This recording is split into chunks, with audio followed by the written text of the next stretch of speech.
When I was a child, I loved old monster movies, especially the ones put out by Universal Studios, which brought us Frankenstein's monster, Dracula, and The Creature from the Black Lagoon. My favorite, though, the one which scared me the most, and the one I couldn't get enough of, was the Wolfman. In the 1941 film, the Wolfman was played by Lon Chaney Jr. His character's name was Lawrence Talbot.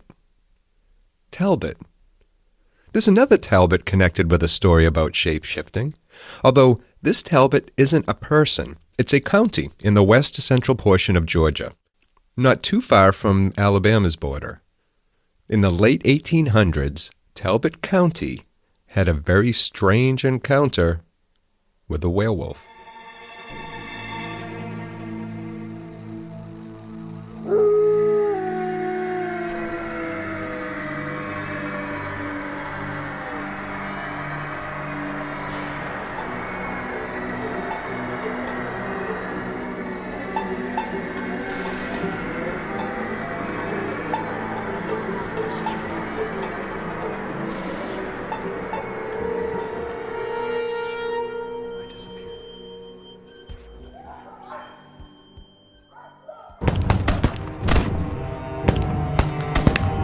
Those gunshots you hear are a group of men hunting.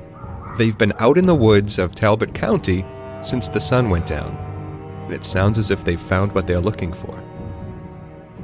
On July 29, 1841, a daughter was born to Mildred Burt. Her name, the daughter's name, was Emily Isabella. Emily wasn't Mildred's first child, but she was the oddest, or so the stories say. She was prone to keep to herself, and she spent most of her time reading. But it wasn't only her penchant for solitude that made her odd. There was also her appearance. Her father had thick eyebrows, and these Emily inherited. One characteristic which didn't come from either her mother or her father was her teeth. Her canines, to be exact. They were a bit longer than normal and somewhat sharp. It gave the unfortunate girl a disturbing smile. When Emily's father died, her mother was left to care for the children. She'd inherited a large estate, and the family, although fatherless, found itself very well off. Emily and some of her siblings were sent to Europe to attend boarding school, and very little is known about that time that she spent in Europe. Now, Europe is filled with old tales and even older superstitions. It could be that it was here that Emily found herself drawn to stories and books about the supernatural. When she returned to Georgia, her days were spent in the family's large library. She continued to surround herself with books about arcane subjects, and if one featured a ghost or two, it was added to her reading list. Never the most healthy of girls, as a teenager, Emily suffered bouts of illness, and her illness caused her to become restless and burdened with insomnia. And on any given night, you might find her wandering the halls of their home, or sitting by a candle with a book. Her wanderings eventually took her outside. What did she do outside? Where did her midnight walks take her? Nobody knows. When she returned to the house, she was tired, somewhat confused as to where she'd been, and often retired to her bedroom to pass the daytime hours alone and with her books. To help her, the local physician prescribed medicine that contained opium. The opium was meant to make her lethargic and to help her sleep at night. It seemed to work at first, but it wasn't long before Emily began, again, to slip away into the night. And then the sheep killings began. It started small. The first to report that something was tearing into his sheep at night was the boyfriend of one of Emily's sisters. His name was William, and it seemed to grow worse as the days passed, and William would visit the Burt family with more stories about missing or mangled sheep. Whatever it was eventually grew bored with his sheep and turned its attention to his cattle. When a carcass was found and subsequently examined, the consensus was that it must be a wolf. Wolves are nocturnal creatures, and the fact that the attacks took place in the middle of the night made a lot of sense. Those with sheep and cattle in Talbot County were growing more and more concerned. As many killings as there were, perhaps it was a pack of wolves. Surely one wolf couldn't be responsible for all of the damage that had been caused. And Mildred Burt was growing more concerned as well. Her daughter's late-night strolls would surely bring her into contact with whatever it was that was stalking the county's livestock. With tensions growing, the farmers turned to an eccentric old man from Europe who told them that they were both right and wrong about what it was that was attacking their animals. It was a wolf, but not one that they had ever dealt with before. Where he was from, there were many tales about such creatures. He told them that to kill the beast, they would need to melt down as much silver as they could find to make bullets. Then they had to wait for the next full moon. The group of men took to the woods. I can imagine each man must have had his own idea as to what they might encounter, and I'm sure many still thought that they were dealing with an ordinary wolf, as vicious and bloodthirsty as this one might be. Still, others probably held on to, or were perhaps influenced by, the beliefs of the old man, that they were dealing with something more than a wolf, a creature which shouldn't exist except in folklore and fairy tales, a beast that stood on two legs and, during the day, could be their neighbor or even one of their own family members. They eventually came upon it. It was a dark shape at first, a silhouette, moving from tree to tree in a forest bathed in moonlight. The first shot was fired. The men held their breath and strained to see into the darkness beyond the shadows.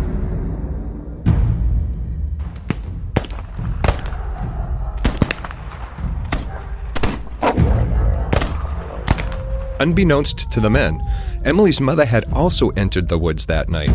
Not the best of ideas, I know, especially when a group of men with guns were more prone to shoot first and ask questions later whenever a dark shape crossed their path. But Mildred was worried. She too knew of the plan to hunt down the creature, and Emily wasn't home. She feared that Emily had gone off on one of her usual evening wanderings. And what if her path took her into the woods? So, lantern in hand, Mildred picked her way through the forest, keen to find her daughter, and afraid of what else she might bump into. When she heard the gunshots, she moved toward the sound with her heart racing. The light from her lantern fell upon something in front of her, something on the ground. She caught her breath. It was Emily. Emily was unconscious and wounded, but how and what had caused her wound wasn't evident, not at first. Mildred called for help while trying to wake her daughter.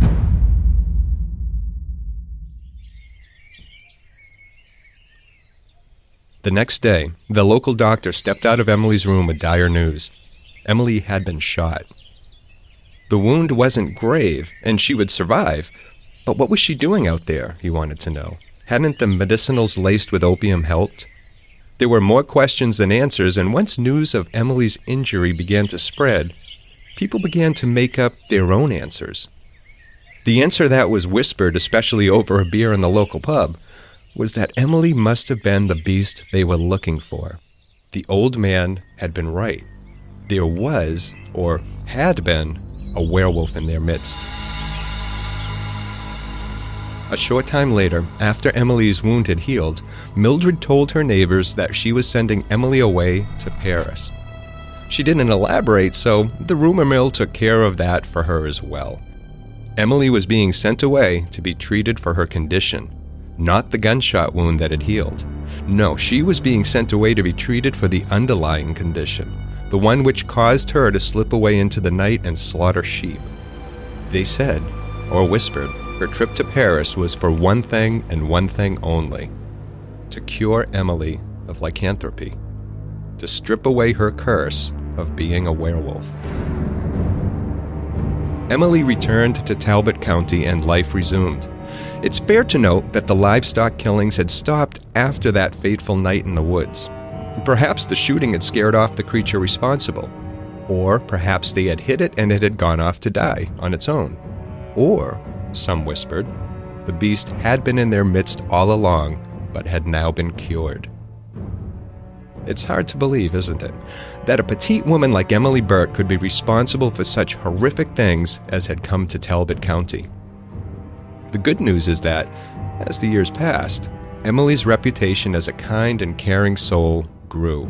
While not forgotten, The events of the past were rarely spoken of, but never completely ignored. Perhaps it had only been a rabid wolf, or some other sick animal after all. Surely not the kind elderly woman, the one who presided over 300 acres of land that she'd inherited after her mother's death in 1890. Now, Emily passed away in 1911, after having reached the age of 70. It seems, however, that the dead don't always rest. Or it might be that we just refuse to let them. Rumors still persist in Talbot County. Nobody has quite forgotten about the werewolf that once roamed the woods. Emily's grave is now known as the grave of the werewolf.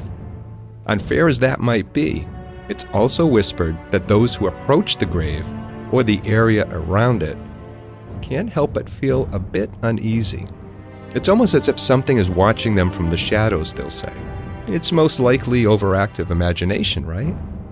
And heaven forbid you take a few chips of Emily's headstone away with you as a souvenir. Bad luck will follow you home. The curse will never be that far away.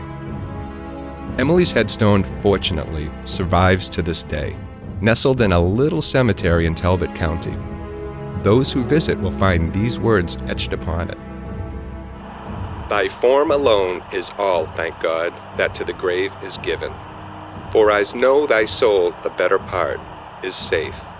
Yes, safe in heaven. Rest well, Emily.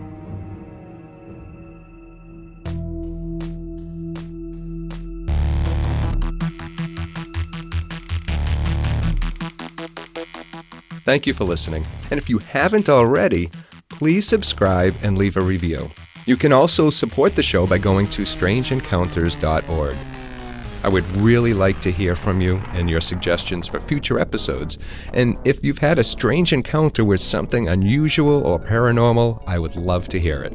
Visit the contact page for more information on submitting your story. And until next time, please take care of yourself. It's a strange world out there. Good night.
After my city, save, letting show I'm was what I shouldn't have.